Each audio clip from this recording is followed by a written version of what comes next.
สโมสรของเมืองพนทองได้จัดพิธีประกาศยกย้ายแต่งตั้งหัวหน้าห้องการคณะสมาชิกสภาประชาชนแขวงประจำเขตเลือกตั้งเมืองพนทองหัวหน้าคณะโฆษณาอุปมเมืองประธานสหพันธ์กรรมบาลเมืองประธานสหพันธ์แม่หญิงเมืองห้องประธานคณะกรรมการกวดกาภาคห้องประธานองค์การกวดการรัฐเมืองและหัวหน้าหน่วยงานบางของการภายในเมืองโดยให้เกียรติเป็นประธานของทานบุญท่านเสญแสงกรรมการพรรคแขวงเลขาพรรคเมืองมีห้องเลขาพรรคเมืองมีต่างหน้าแผนกการที่เกี่ยวของแขวงมีคณะประจำพรรคเมืองกรรมการพรรคเมืองมีหัวหน้าของการมีแขกที่ถึกเชิญพร้อมด้วยพนักงานที่เกี่ยวของเขาร่วม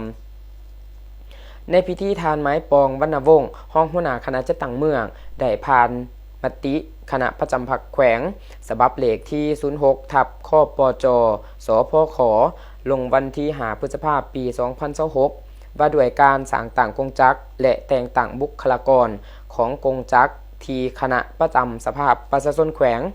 โดยแต่งตั้งนางคำดีนิยมคำเป็นหัวหน้าของการคณะสมาชิกสภาประชาชนแขวงประจำเขตเลือกตั้งเมืองพนทองพร้อมเดียวกันนั้นในพิธียังได้ผ่านมติตกลงของคณะประจำพรรคเมืองฉบับเลขที่76ทับข้อจพ่อมอลงวันที่7กรกฎาคมปี2026ว่าโดยการยกย้ายแต่งตั้งหัวหน้าของการห้องของการและหัวหน้าหน่วยงานบางของการภายในเมืองพนทองตกลงเห็นดีแต่งตั้งสหายบุญมีพิมพ์เสนกรรมการพรรคเมืองประธานสหพันธ์กรรมบาลเมืองเป็นหัวหน้าคณะโฆษณาอุปมเมืองเปลี่ยนแทนสหายนางสุดสาครจันทสุริยาที่ยกย้ายไปรับหน้าที่ใหม่สหายนางสุดสาครจันทสุริยากรรมการพรรคเมืองหัวหน้าคณะโฆษณาอุปมเมืองเป็นประธานสหพันธ์แม่หญิงเมืองเปลี่ยนแทนสหายนางคำดีนิยมคำที่ยกย้ายไปรับหน้าที่ใหม่สหายสุรพลเฮืองวันกรรมการพรรคเมืองเป็นประธานสหพันธ์กรรมบาลเมืองเปลี่ยนแทนสหายบุญมีพิมพ์เสนที่ยกย้ายไปรับหน้าที่ใหม่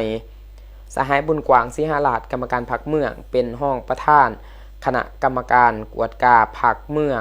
เปลี่ยนแทนสหายลำไม้จันทิราชที่ยกย้ายไปรับหน้าที่ใหม่ซึ่งในพิธียังได้แต่งตั้งหัวหน้าหน่วยงานห้องหัวหน้าหน่วยงานบางของการภายในเมืองตื่มอีก